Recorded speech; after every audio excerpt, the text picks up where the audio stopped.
You may need to reset or repair your HiSense Roku TV remote. So whether you have a standard IR remote or a RokuOS remote, I will show you the correct way to reset and reconnect it step by step.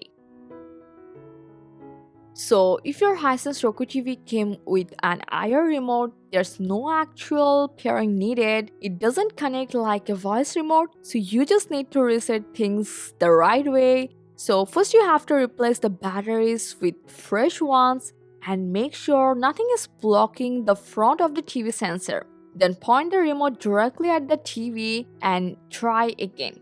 If it still doesn't respond, do a quick TV reset. So you just have to unplug your HiSense Roku TV, wait about 60 seconds, then plug it back in and try again. In most cases, that brings it back to normal. Now, if you have a RokuOS remote, this one can disconnect sometimes, but it's easy to fix. So first you have to unplug your TV and wait about 60 seconds, then plug it back in and turn it on. Next, you have to take out the batteries from the remote and wait about 30 seconds and put them back in.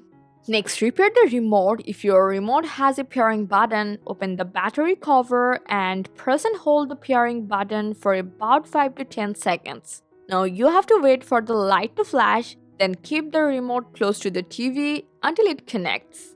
And if your remote doesn't have a pairing button, don't worry, just press and hold the home button and the back button at the same time for about 5 to 10 seconds.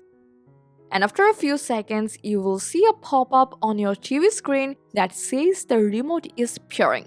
Now from your settings, then remote and device, and here from the remote, you can see your voice remote is connected with the status. And that's it, your HiSense Roku TV remote working again. Hope this helped. Thanks for staying tuned with Fix269 till the end.